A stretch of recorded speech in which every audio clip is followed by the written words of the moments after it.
사실 작년 10월에 주가가 올라왔는데 이거 분해해서 본 거예요. 별거 아니고 그냥 EPS, PR이 주가잖아요. 보시면 다 멀티플이 올라온 거예요.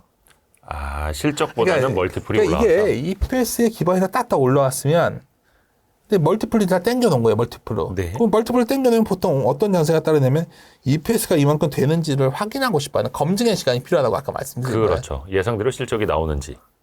뭐 예상대로 나온다면 네. 뭐 제 우려는 그냥 우려의 끝이고 올해 증시 한 3천 넘어가겠죠.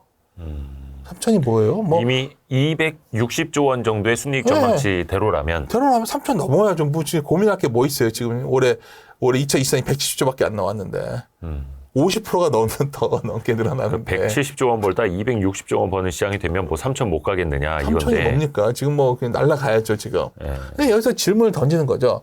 일단 내년에 이렇게 좋아진다는 EPS 성장보다는 그것 때문에 멀티플을 다 땡긴 거라는 게 시장에서 이 데이터에서 볼 수 있는 거고요. 지금 문제는 아까 말씀드렸지만은 지금 이렇게 높은데 이 숫자가 262조라는 게 도대체 어느 정도 레버리지 감들이 안 오실 거 아니에요. 그쵸. 260조 뭐 나올 수도 있지 이러시겠죠. 물론 저거는 이제 네. 그 컨센서스가 있는 그쵸, 애널리스트들의 추정치가 입력되는 종목들만 모았을 때 그쵸. 순이익입니다. 그럼 우리가 영업이익. 그렇죠. 우리가 2021년에 증시가 엄청나게 좋았어요. 네. 여기 보시면 엄청나게 좋았어요. 이때 2020년. 21년에 21년이요? 예. 이때가 엄청 기업 실적이 좋았죠. 예.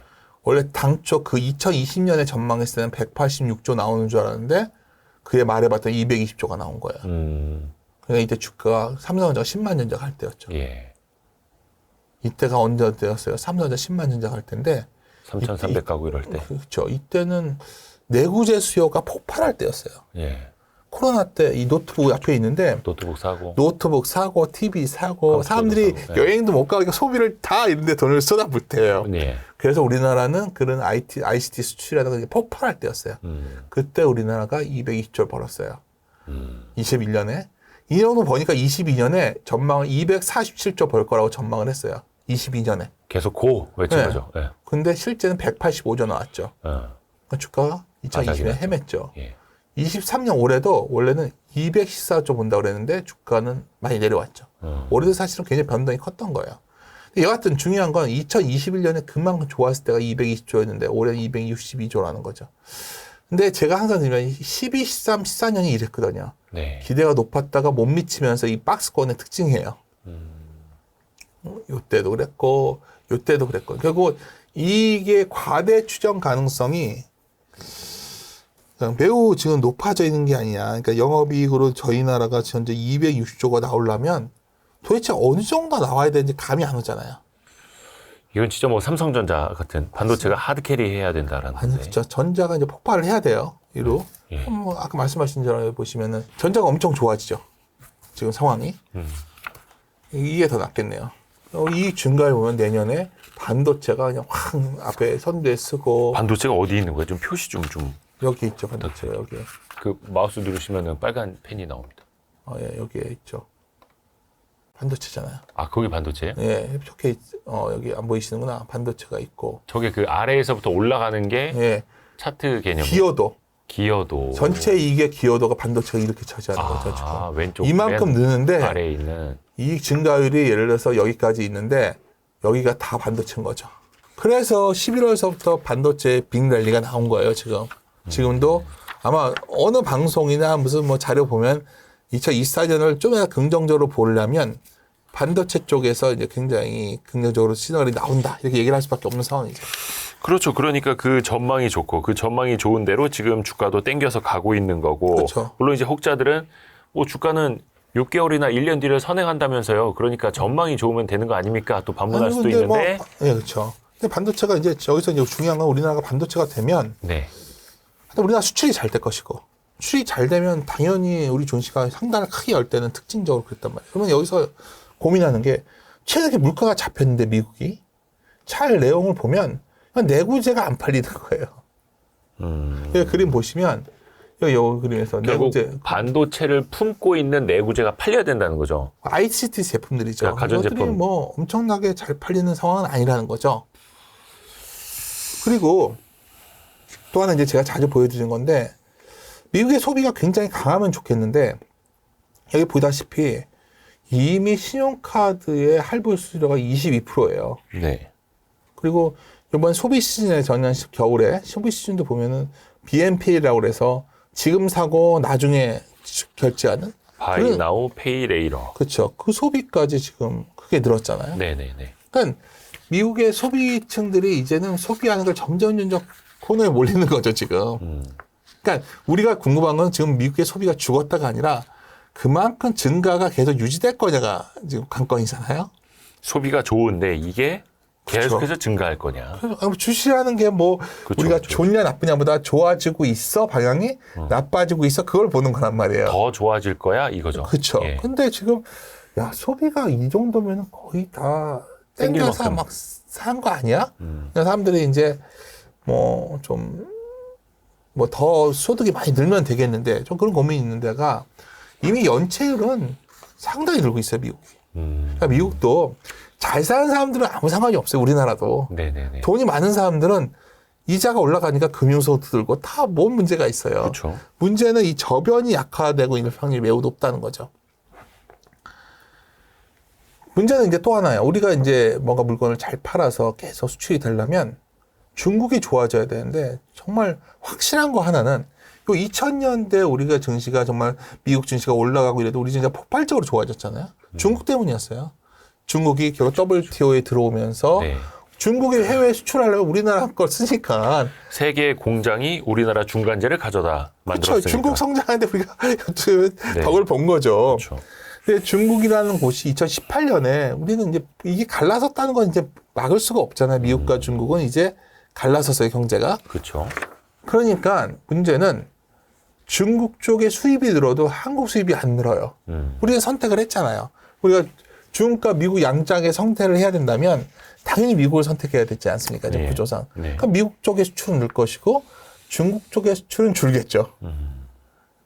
그 과정에서 여러 가지 이제 기업별로 보면 어떤 이익의 차이가 나오는데 사람들은 지금 2000년대 이 그림을 생각하고서 좋아지면 중국이 곧 돌아설 거야 이 얘기를 많이 했어요. 사실 올해 그러니까 중국 경기 작년에 회복되면 뭐 중국의 리오프닝 효과가 나가지고 우리 면세점이 될 거라는 얘기도 나왔었고 네, 뭐 네, 네. 뭔가 스토리가 나왔지만 결국 중국의 소비를 못해요. 중국 애들이 지금. 그렇다 하더라고요. 중국이 예전에 오면은 막 진짜 무슨 뭐 돈을 뭐 전 세계 쓰고 다니던 사람들이 중국 경제가 뭔가 뭐 중국이 위기가 온다 이런 얘기를 들은 게 아니라 뭔가 좀 뭔가 균열이 생겼고 미국은 도전하는 국가를 항상 용서하지 않았거든요. 일본이 도전했을 때 사실 날려버리고 그게 누가 됐든 G2라면 다 그냥 예. 다 날려버렸는데 네. 중국이 도전했는데 날려버린 것 같아요. 뭐 이건 뭐 중국이 큰 나라니까 제가 함부로 얘기할 건 아니지만 뭔가 스텝이 꼬였고 문제는 중국의 소비 여력도 없어요. 가처분 세율이 가계부채와 가처분 소득의 비율이에요. 네, 네. 이 파란색 선이 뭐냐면 미국이에요. 이게 2002기 직전 2008년에 네, 네. 이게 어마어마하게 높았죠. 134였어요. 근데 중국이 140이 넘어가 있어요. 그러니까 중국이 지금 현재 소비를 하려면 소비할 돈이 없는 거죠. 네, 네, 네. 부채. 그렇죠. 돈이 있어야지 소비하니까. 그러니까 지금 잘 보시면 전 중국 안 가봐서 모르겠는데 이것만 놓고 보면 중국이 뭐 터진다 안 터진다의 문제가 아니라 중국은 소비가 매우 약할 확률이 높아요. 이제 옛날에 우리 생각해 보시면 맨날 뭐 광군제다 하면 막 우리끼리 난리치고 그랬잖아요. 네네네. 뭐가 팔린다 중국에서 뭐가 히트치면 그쵸, 우리가 돈을 그쵸. 번다.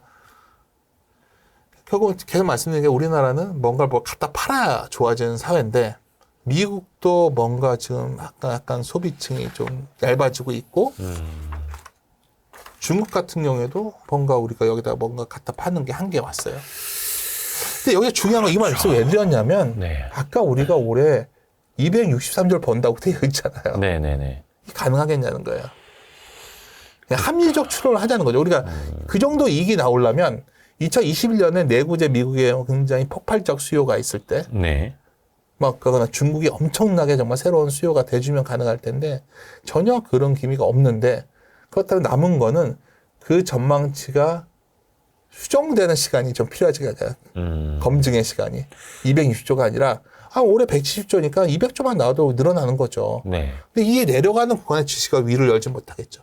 그렇죠. 이미 눈높이를 잔뜩 올려놨는데 사람의 기분이라는 게 있는데 또 하나는 이제 경기 선행지수인데 지금 우리나라의 경기 선행지수 OECD 주택 선행지수가 제 생각에는 다음 달 정도면 100일에 갈 거예요. 근데 하여튼 우리나라는 이렇게 100 밑에서 이상하게 글로벌 우리나라 증시의 특징 중에 하나는 알고 계시면 좋은데 편하게 말씀드리면 항상 위기 같은 거 나잖아요. 위기.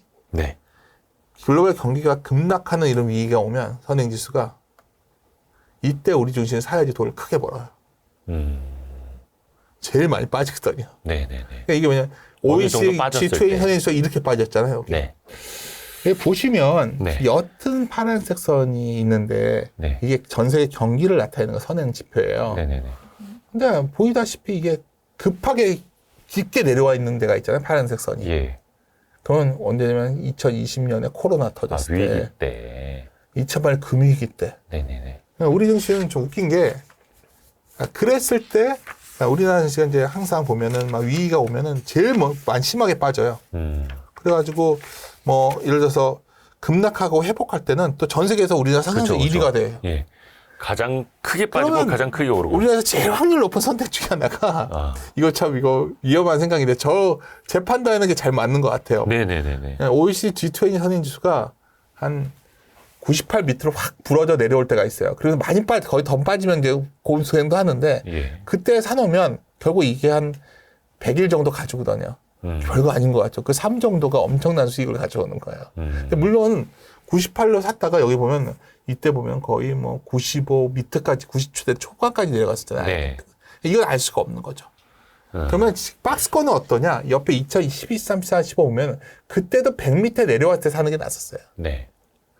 그러니까 예를 들어서 한 그때 되면 한 100일 정도 전후가 막히고 왔다 갔다 하거든요. 그때는 선행지수가 그때는. 이것도 또 하나의 방법인 거예요. 그러니까 제가 드리고 싶은 요지는 경기가 우리가 이제 코로나 이후에 그만큼 확 좋아질 때는 기업의 실적 모멘텀이 기대보다 빠르게 올라가면서 올라갈 때거든요. 그러니까 다시 말씀드리면 실적 모멘텀이 기대보다 빠르게 올라갈 때 우리 증시가 상단을 열었지. 그렇죠. 기대가 미리 높아져 있을 때 상단을 연 적은 없다는. 그러니까 계속 말씀드리는 게 모르겠어요. 과거까지 이랬으니까 앞으로 그럴 것이다 말은 못하겠지만 자꾸 제가 기대가 높다는 걸 말씀드리는 이유는 위를 뚫을 만한 요인이 안 되니까 그걸 말씀을 드린 거예요. 그러니까 그러니까 전망이 올라가고 실적이 뒷받침해주고 전망이 올라가고 실적이 뒷받침해주면 상단을 뚫었는데 그게 아니라 전망치부터 올라가고 실적이 못 따라오고 있으면 박스권인 거죠. 그렇죠. 이게 전망치가 높아져 있다는 건 시장에 어느 정도 체력은 되는 거예요. 네네네. 근데 이게 막 모멘텀이 강한 게 아닌 거죠. 아마도 실적 발표 때쯤만 되면 항상 시장이 왜 기대보다 안 나오지? 테스트 해볼게. 삼성전자를 테스트 해보면 재밌겠죠. 2024년에. 네. 이렇게 좋아진다고 되어 있는데 뭐 여러 가지 이유로 생각보다 안 나오네 이런 말이 나올 수도 있는 거잖아요. 그거 한 1분기 거부터요. 그러면 어차피 4분기 그러니까 2023년 4분기 실적에 대한 기대치는 별로 없죠. 그렇죠. 네. 근데 이제부터는 뭐 내년에는 되면은 이제 엄청 좋아질 거다. 근데 그 내용에 깔린 게 뭐냐면 재고가 많이 쌓여 있었는데 재고가 떨려 나가고 있다예요 지금. 이 그림이에요. 재고가 줄고 있다. 재고가 줄고 있다. 모든 산업에서. 네네. 재고가 줄면서 그러니까 흔히 우리 경제학에서 재고와 출하를 비교 많이 하잖아요. 네. 소위. 근데 이제 재고가 주는 건 오케이. 확인되고 있어요 지금. 네네네. 그거 온기가 돌고 있죠. 문제는 출하가 느냐예요. 그래서 디램 재고도 보면 네. 공급업체들 재고는 정상 재고는 6주 정도 와 있어요. 이미. 그러니까 이미 재고 일수는 축소가 돼가지고 많이 정상화된 거죠.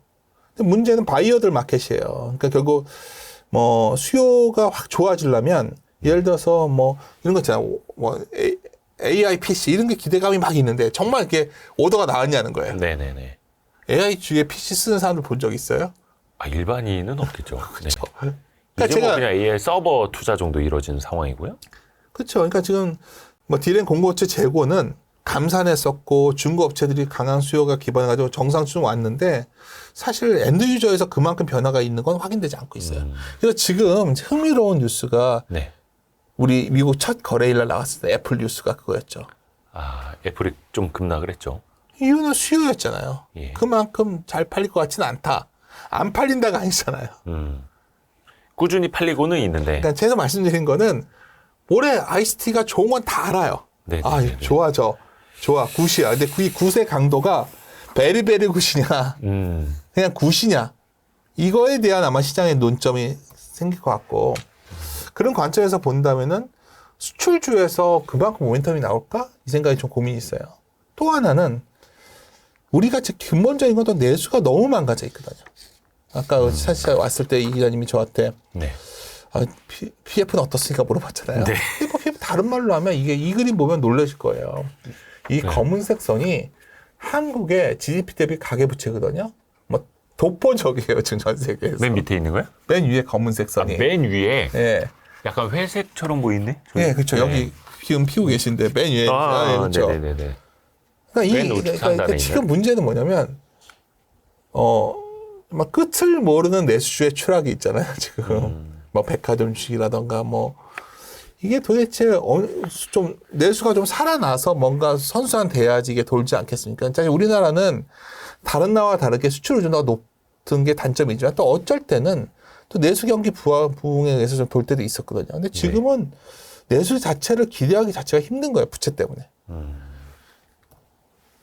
뭐 다 알다시피 이게 부채가 점점 이제 파산 시장으로 늘어날 거고. 우리가 제일 문제는 금리가 높을 때 뭐가 터지는 게 아니라 이제 금리가 높았다 내려오고 있어도 내려오면서 예를 들어서 우리나라 국내 PF 같은 것들도 높을 때는 못 터뜨리죠. 네.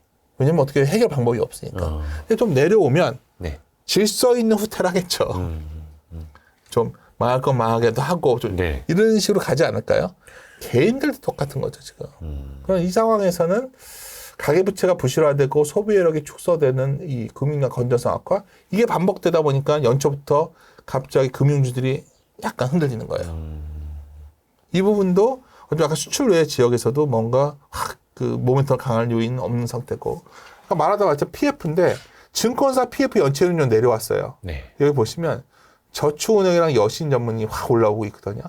제 생각에는 뭐 뉴스가 올해 이런 게 좀 나올 것 같아요. 저축은행 어디가 문제가 있다. 뭐 이런 뉴스가 있잖아요, 또. PF가 이제 전이가 되면서. 그렇죠. 그러니까 예를 들어서 이제 뭐 건설회사들 얘기를 하지만 기본적으로 이거는 금융에 관한 거거든, PF라는 거는 본질적으로. 어쩌면 크레딧에 의해서 이 비즈니스에 대한 보증을 갖고도 돈을 주거니 받거니 했던 성격이기 때문에 이게 자체가 좀 흔들리는 상황이 오면 뭐 이것 때문에 금융시장이 붕괴되고 뭐 위기가 오고 이 얘기를 드리는 게 아니라 많은 사람들이 이 부채 문제 때문에 괴로워하는 상황이 오고 있다는 거죠. 네.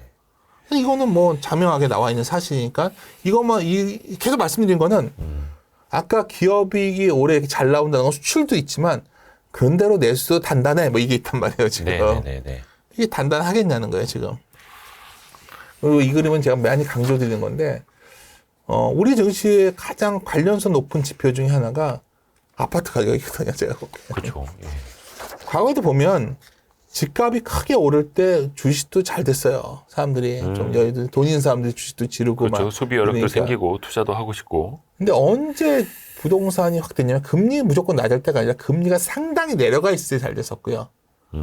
또 하나는 이때도 보면 2012, 13, 14, 14년에 드디어 돌았는데 민간 부채율이 너무 올라갔다가 아까 가계부채가 좀 내려와서 이만큼 내려오진 않았지만 좀 내려왔다가 다시 돌 때 이때가 뭐 빚내서 집사라 할 때 그런 정책 나올 때 드디어 부동산 시장도 돌아서고 주식시장이 결국 이렇게 돌아섰죠. 지금은 민간 부채율이 역사상 최고 수준에 근접해 있어요. 이게 좀 내려와야 되지 않을까요? 그러니까 부채 조정은 다른 말로 하면 빚을 좀 갚아야 되는 거죠, 사람들이. 쓸돈 모아서. 강제로 갚게 되는 확률이 높겠죠. 네. 내가 갖고 싶어서 갚는 게 아니라 갚을 수밖에 없게 만드는 상황?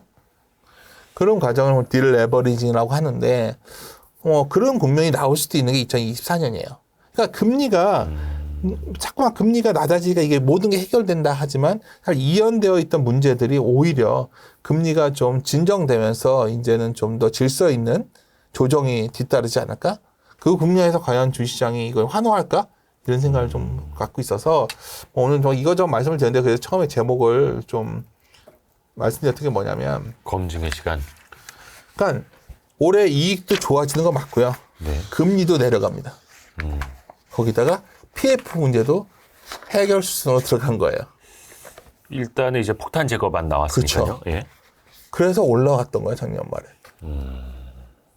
그러면 이제부터 이 소위 실적이 좋아지는데 정말 그만큼 좋아질까? 아닐 수 있다는 거죠. 네. 그걸 검증해야 되고, 금리가 내려가는데 저렇게 뭐 7번, 8번씩 내려갈 확률보다는 뭐 3, 4번 정도의 멈출 확률도 봐야 되는 거고, 마지막으로 PF 문제도 결국은 옥석 가리기와 어느 정도 부채 조정, 그 부채 조정 과정에서 가계도 조정돼야 되고, 자영업자도 조정돼야 될 수 있고, 뭐 여러 가지 그 부채 조정이 진행되는 과정이 어떻게 질서 있게 진행되는지도 봐야겠죠.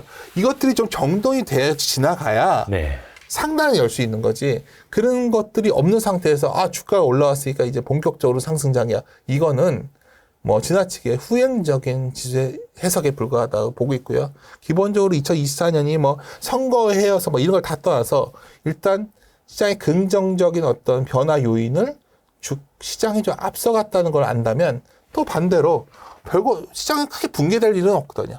위기는 안 올 것 같다는 거죠. 네. 갑자기 이제 시장에서 이런 얘기가 나오겠죠. 갑자기 뭐 위기가 온다.